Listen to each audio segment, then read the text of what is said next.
Amy, before we turn to our friend Matt Mackowiak and the matter of Comey's testimony yesterday, we were just talking about Bernie Sanders and him doing his own version of the Inquisition against Christians.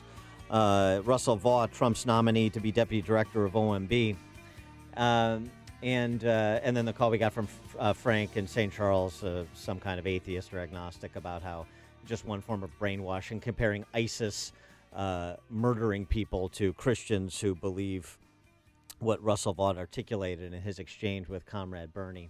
And I just called to mind for consideration, by the way, brainwashing. What's brainwashing? Is believing you're your own God, brainwashing? Have you brainwashed yourself? Frank in St. Charles. But I just called to mind after the break, thinking about it, C.S. Lewis on Christianity. C.S. Lewis said, I believe in Christianity like I believe in the sunrise. I don't see it, but I see everything else because of it. And so just for consideration for those that still have the scales over their eyes, like Comrade Bernie and Chris Von Holland as well, of Maryland, senator, who also picked up on Bernie's line of prosecution of nominee Vought.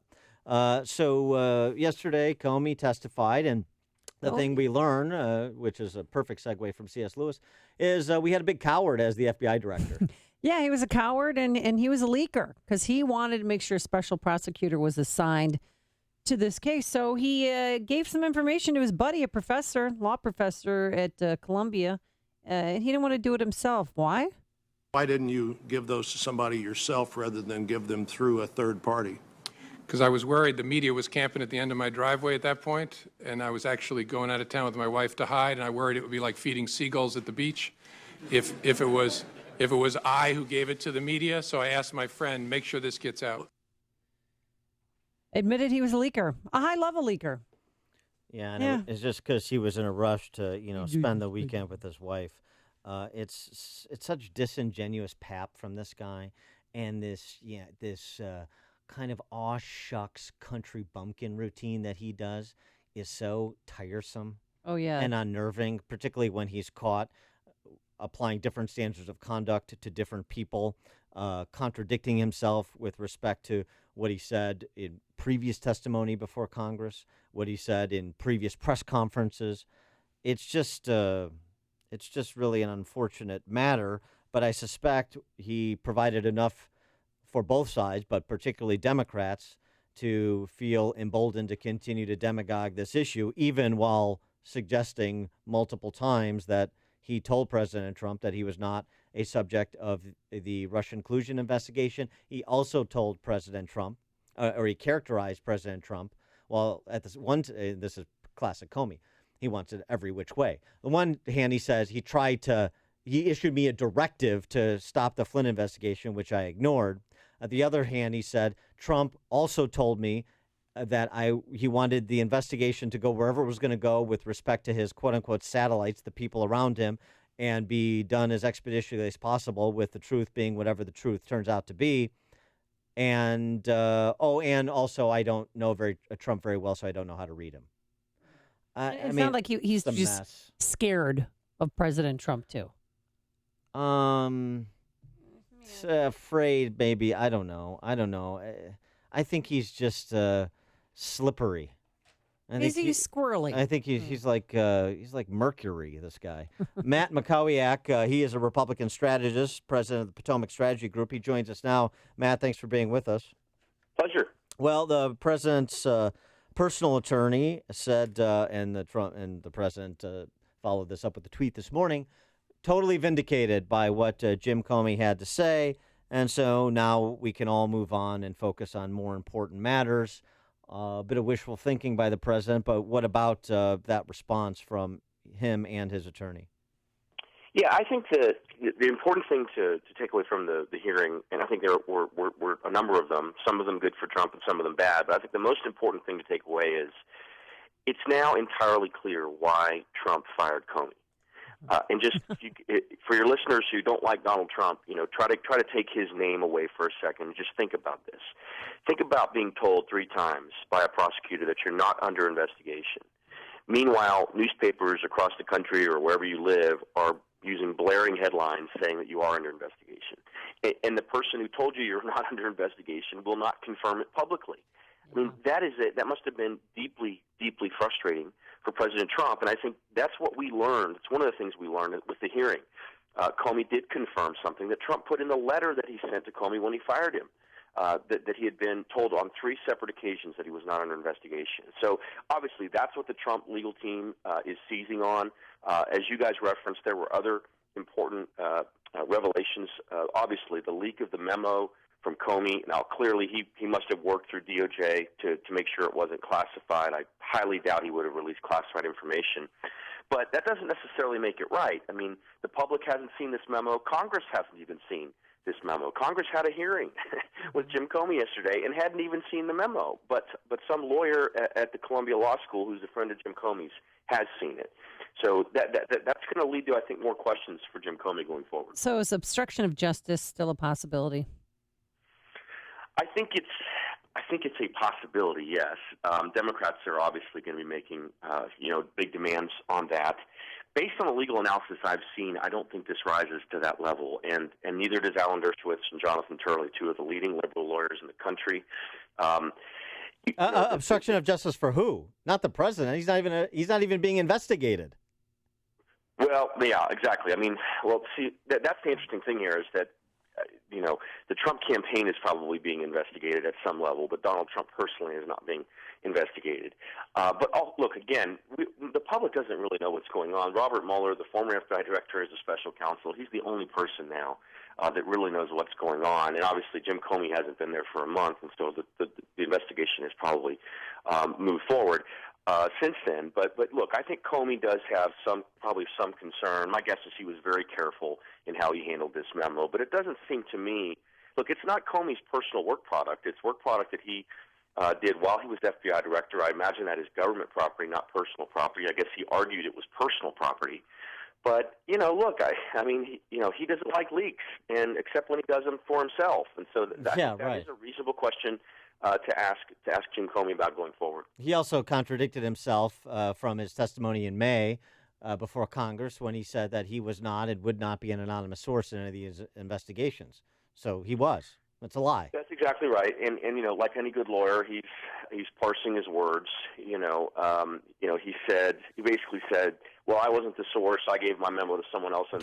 Using a cutout. Yeah, come on. Yeah, absolutely. It's ridiculous. And look, he obviously cares a lot about his public image. And honestly, I think it's fair to say President Trump could have handled the firing of Jim Comey in a better way, not letting him learn on the television while he's speaking to employees in Los Angeles.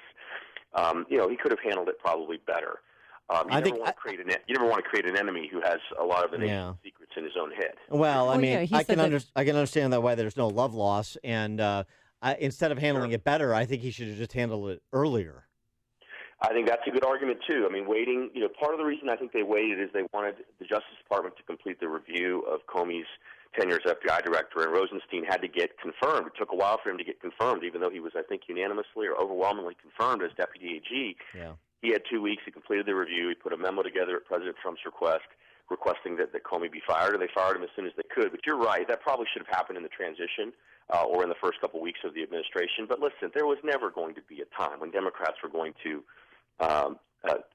feel like the timing of firing the FBI director by President Trump was going to be appropriate. There's no day since President Trump has been in office that would have been an appropriate day for President Trump to fire the FBI director in the eyes of Democrats. I don't like what President Trump did, but I don't see it as illegal or as obstruction of justice, but that's for somebody else to decide. But what we learned yesterday, too, was about Attorney General Loretta Lynch requesting that the Hillary Clinton email investigation be termed a matter instead of an investigation. Yeah, listen, I think yesterday was actually a really bad day for Loretta Lynch. Comey again talked about how deeply concerned he was when President Clinton met with Loretta Lynch on that tarmac, 3 or 4 days before Comey announced Hillary was not going to be prosecuted. And then, obviously, there had been reporting, I think it was in the New York Times, this absurd phrase that Lynch wanted the FBI director to use. Instead of calling it a, quote, investigation, she wanted it to be called a, quote, matter, which he thought was ridiculous at the time. What's so interesting about Comey is how he has sort of selective outrage throughout his tenure. There are things that drive him crazy where he can't handle them, and then there are other things like this that he was, quote, deeply concerned about, but then did really nothing about. And that's the other question Comey didn't really answer sufficiently. He's in the Oval Office. He said he was concerned by what President Trump said to him as it related to Michael Flynn, but he did absolutely nothing about it except write a memo on his phone when he was in the car on the way back. Didn't tell Congress, didn't tell his supervisors, didn't follow the Department of Justice procedure. So two things cannot be true at once. What Trump said to him in the Oval Office cannot be a big deal if Comey didn't do anything about it. Right? Well, right, and he did do something about what was concerning to him about getting FBI and DOJ aligned from a messaging perspective with the Hillary campaign. He said he was concerned about that, but he did do something about that. He complied. Yeah, he did. And, well, the other thing he did that's important, Dan, is he decided to make the announcement himself when he announced that she was not going to be prosecuted, and that went against the Department of Justice procedure. And he did that because he thought Loretta Lynch had been compromised, both by this ridiculous phrasing she was using, which was helpful to Clinton's campaign, but then also this tarmac meeting in Phoenix for 30 minutes where no one knows what Loretta Lynch and Bill Clinton talked about. I'm sure they weren't. They talked about the grandkids, yeah. Well, and to your point about, and this is the point that's been replayed and discussed, but I think Kim Strassel had a great line in the Wall Street Journal today about Comey being so disturbed by the president's comments about the Flynn investigation that he memorialized them, but he did nothing about it. He didn't challenge the president. He said nothing to no one. He did nothing about it. And Kim Strassel writes, this may count as the only time Mr. Comey suddenly didn't have an opinion on whether to render justice or to take things into his own hands.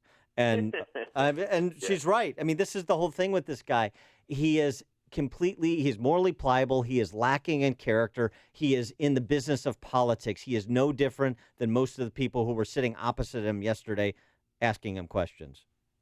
Yeah, I think, look, I did think yesterday was a bad day for Jim Comey. I don't necessarily think it was a great day for President Trump. It certainly wasn't as bad as it could have been.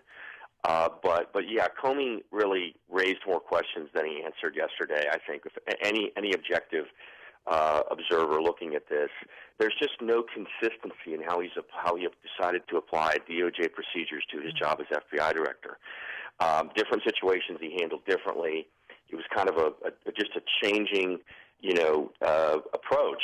Whatever he wanted to do when he wanted to do it. And obviously he has some prerogative as FBI director, but generally you're supposed to really be by the book in that job. Of all jobs in our government, that's a by the book job. And he really handled a lot of these situations really not by the book. And so that is going to be part of his legacy. And I think that probably bothers him that he was unable to complete a 10-year term that he was appointed to by the president. But really, if you step back and take Trump out of this, Republicans and Democrats both had been sharply criticizing his tenure as FBI for 4 months. And so where do Republicans in the House and the Senate go from here? Are they buoyed by what happened yesterday and they're going to get back to trying to move a policy agenda, particularly in the Senate? Or where do you think the leadership and the rank and file are on this matter? Are they going to allow themselves to continue to be sidetracked by this?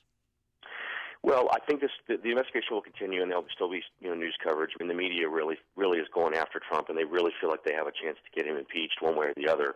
So they're not going to stop. But you're right. The real question is what happens with congressional leaders, and I think they are going to start pushing again. I mean, you've basically seen Senate Republican leaders say we are going to have a vote on a health care alternative bill before the end of the summer, before the end of July, when they go back home for August. And it could even be sooner than that. They're, I think, in the final stages of putting a bill together in the Senate. The House is moving bills. They moved a bill to repeal most of Dodd-Frank just yesterday, which is very important for community banks and for access to credit. And I think they'll, look, they've got an uphill battle here with the remaining legislative days up on Capitol Hill. There's still a path to getting tax reform done. There's still a path to getting their Obamacare replacement done, but they've really got to put their head down and do the work. And I think avoiding a real disaster yesterday with the Comey hearing has to be seen as a victory for not just the White House, but Capitol Hill Republicans. They can get back to doing their job now. He is Matt Mackowiak, Republic strategist, president of the Potomac Strategy Group. Matt, thanks for joining us. As always, appreciate it. Pleasure. And he joined us on our turnkey.pro answer line.